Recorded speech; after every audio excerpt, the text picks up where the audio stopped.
Bayangkan kau tengah tengok video rawatan santau, tiba-tiba budak kecil tu muntah dan suaranya berubah jadi garau, bukan suara manusia biasa. Atau pesakit wanita yang tiba-tiba hentak kepala ke lantai sampai berdarah, macam ada sesuatu sedang menguasai diri dia. Lagi seram, ada yang mengaku disihir oleh orang asli dari Pahang. Siap jin dalam badan tu boleh bercakap dan mengaku dibayar RM70 untuk hantar sihir. Semua kisah ni bukan rekaan tapi kejadian sebenar yang rakam depan mata perawat Islam sendiri. Di sini admin senaraikan 5 kisah seram rawatan Islam di Malaysia.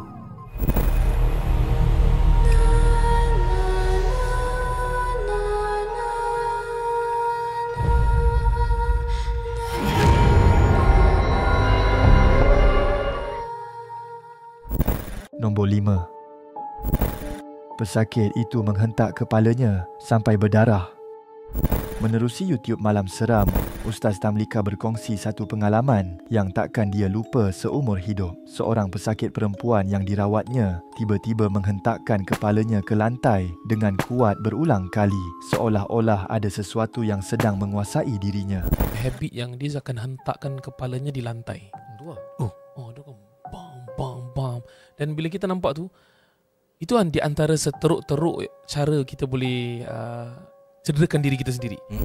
Pegang kepala dia cepat, jerit salah seorang pembantu. Tapi bila ustaz cuba menahan, pesakit itu menumbuk bucu meja tajam dengan begitu kuat sampai darah memancut dari tangannya sendiri. Kata ustaz, kalau histeria kuat, mereka akan bertindak ganas tanpa sedar. Jadi sebelum rawatan, jauhkan mereka dari benda tajam dan tempat berbahaya. Kemudian bila ditahan kepalanya, dia akan tumbuk meja. Kan meja ada bucu tajam tu, dia akan tumbuk pakai knuckle dia. Tumbuk nanti kan berdarah kan? Nampak darah dia nampak bakal. Tapi bukan itu saja. Seorang pembantu rumah Indonesia pula pernah cuba lari keluar rumah waktu kerasukan. Tiba-tiba badannya tersentak ke belakang, macam ada sesuatu yang menarik dia. "Pak, tolong pak," jeritnya dengan wajah ketakutan. Menurut Ustaz Ruknuddin, kalau ada orang kerasukan, jangan panik. Dia macam ke belakang ini, dia baring ke belakang tapi kakinya melekat dalam rumah. Wallah, ini yang saya nampak depan mata. Dan bila saya tengok, kita ke belakang sikit dah nak jatuh. Dia boleh gini. Dia straight kaki dia. Seolah-olah macam ada benda yang menarik. Cuba tenangkan mangsa. Kadang-kadang ia gangguan jin, kadang minda dah hilang kawalan. Bacakan Al-Fatihah, ayat kursi, 3 kol, tiupkan pada air dan sapu ke muka pesakit. Tapi kalau pesakit terus memberontak, jangan lawan, minta bantuan perawat. Sebab bila jin dah tak nak keluar, manusia biasa takkan mampu lawan tenaganya. Nombor 4. Tulang dan abu mayat dalam tanah sihir. Menurut video TikTok Pusat Rawatan @Taubah, dalam satu rakaman yang kini tular di TikTok, kelihatan seorang ustaz sedang merawat pesakit yang kerasukan. Video itu meraih lebih 7.9 juta tontonan dan 206,000 like di TikTok. Apa yang lebih mengejutkan, pesakit itu sendiri yang menunjukkan lokasi di mana barang sihir ditanam.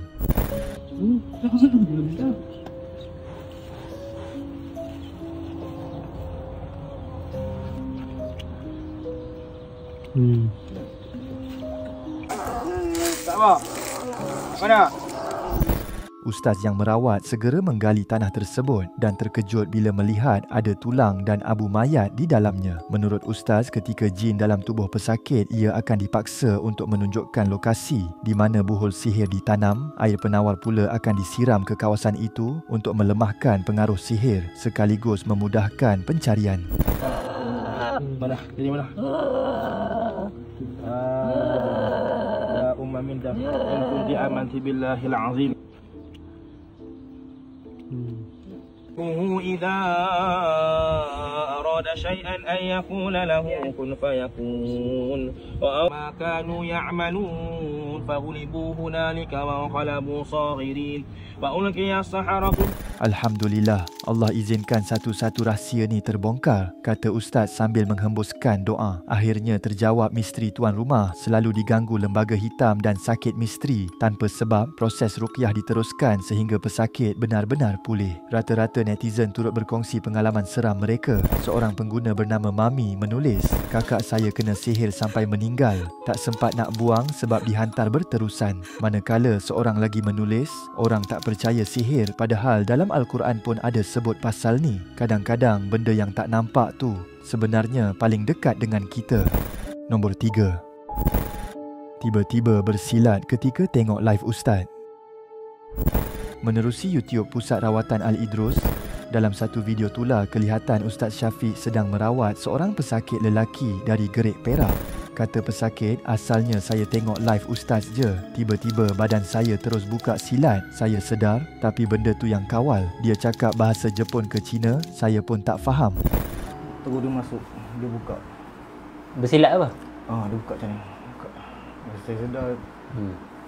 Benda terkawal tapi kita dalam sedar agak Dia cakap bahasa Cina, Jepun tu, Zongzi apa. Akhirnya pesakit itu datang sendiri ke pusat rawatan untuk sesi ruqyah. Waktu mula sesi rawatan, ustaz bertanya tegas, "Apa urusan kamu masuk dalam badan dia? Kamu sihir dia ke atau saka ni?" Pesakit hanya menundukkan kepala. "Saya pernah mimpi keluarga saya meninggal." Ustaz lain dulu kata, "Saya kena sihir." Ustaz Syafiq meminta pesakit membuka kedua belah tapak tangan sambil ustaz bacakan ayat ruqyah. Tiba-tiba pesakit meraung kesakitan dan mula bersilat sambil mengeluarkan suara seperti bahasa asing. Pesakit kemudian menjerit sambil menekan pergelangan tangan kirinya. Ustaz berkata perlahan, "Kalau tangan kiri kebas, itu sihir. Kalau kanan, saka."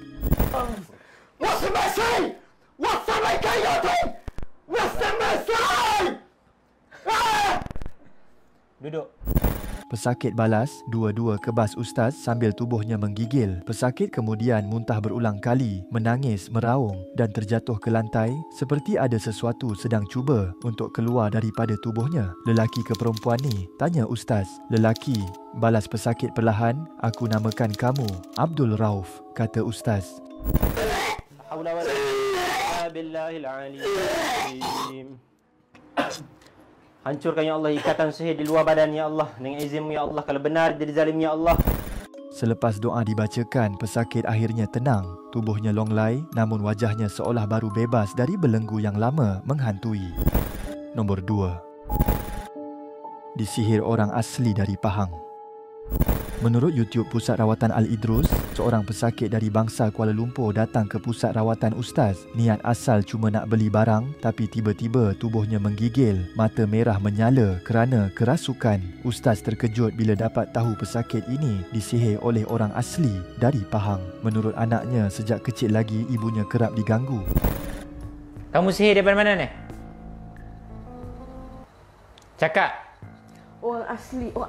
Orang asli? Aku orang asli mana ni? Orang asli mana ni? Pahang.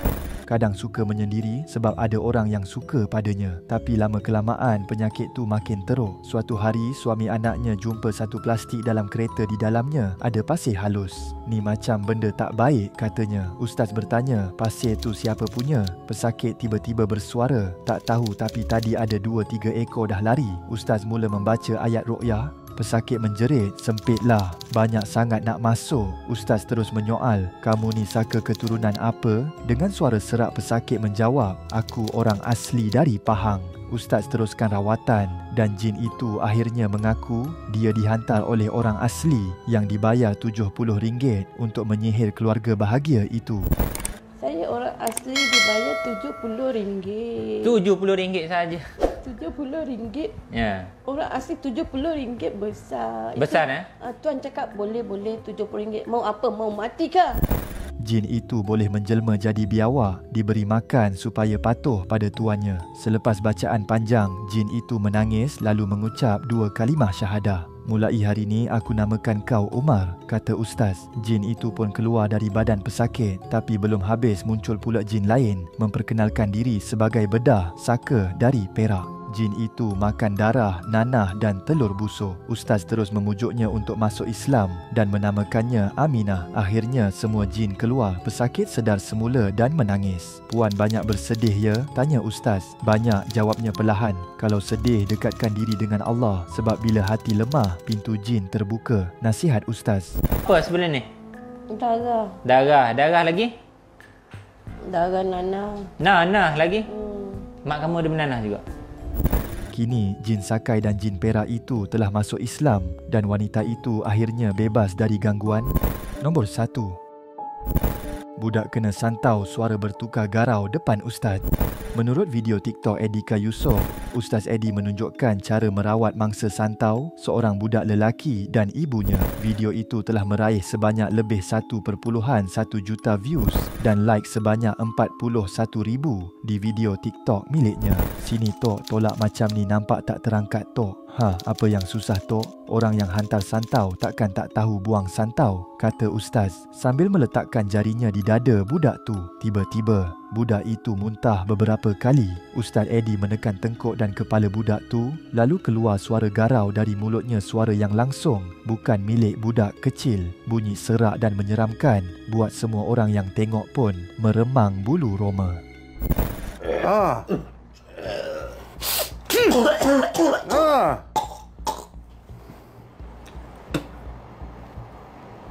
Tok kena bayar saya ni Tok, ilmu saya ajar ni Tok.